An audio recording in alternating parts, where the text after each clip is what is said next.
Hello friends, welcome back to our channel. మన జీవనోపాధి కోసం సులభంగా ప్రారంభించగలిగే అనేక వ్యాపారాలు మన చుట్టూనే ఉన్నాయి. వ్యాపారాలు చేయడానికి చాలాసార్లు ప్రజలకు నిధుల కొరత ఏర్పడుతూ ఉంటుంది.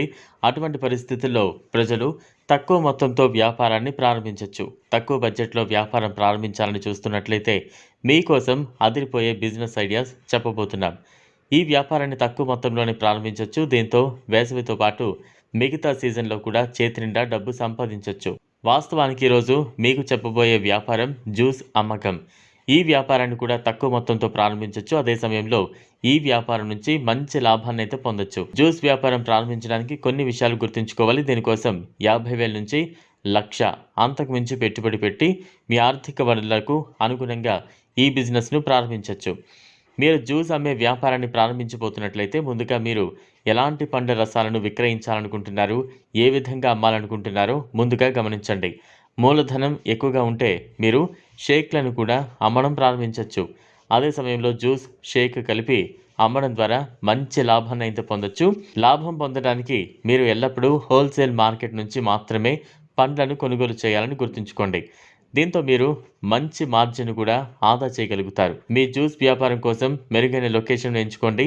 ఈ వ్యాపారంలో లొకేషన్ ప్రభావం చాలా ఉంటుంది. జ్యూస్ దుకాణం ఎంత ఎక్కువ మందికి కనిపిస్తే అంత ఎక్కువ మంది మీ షాప్ వైపు వచ్చే అవకాశం ఉంటుంది. దీంతోపాటు ప్రజలకు సరైన సీటింగ్ ఏరియా ఏర్పాటు చేస్తే బాగుంటుంది. దీంతోపాటు మీరు మీ ప్రాంతంలో జ్యూస్ను ఆదా చేసే వ్యక్తుల ధరల జాబితాను కూడా గుర్తుంచుకోవాలి. మీ ప్రాంతంలో జ్యూస్ విక్రయించే దుకాణాల కంటే ఖరీదైన ధరకు జ్యూస్ను ఎప్పుడు విక్రయించవచ్చు.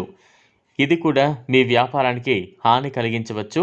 ఈ వ్యాపారంలో 5 నుంచి 10 ధర తగ్గితే వినియోగదారులు వేరే ప్రాంతాల నుంచి ఇక్కడికి వచ్చే అవకాశం ఉంటుంది.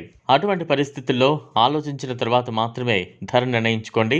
దీంతోపాటు ఈ వ్యాపారంలో నగదు ప్రవాహం కూడా పెరుగుతుంది. అలాగే ఇంట్లోనే గిఫ్ట్ బాస్కెట్స్ను తయారు చేయడం చాలా మంచి ఐడియా.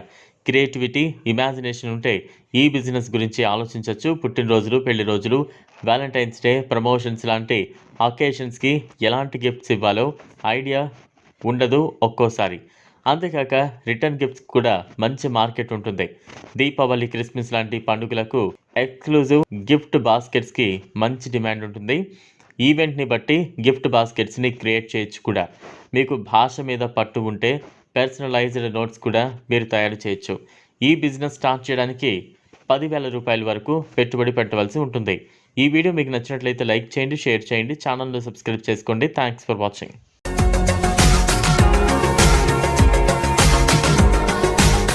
మరిన్ని అప్డేట్స్ కోసం మా ఛానల్ని సబ్స్క్రైబ్ చేయండి.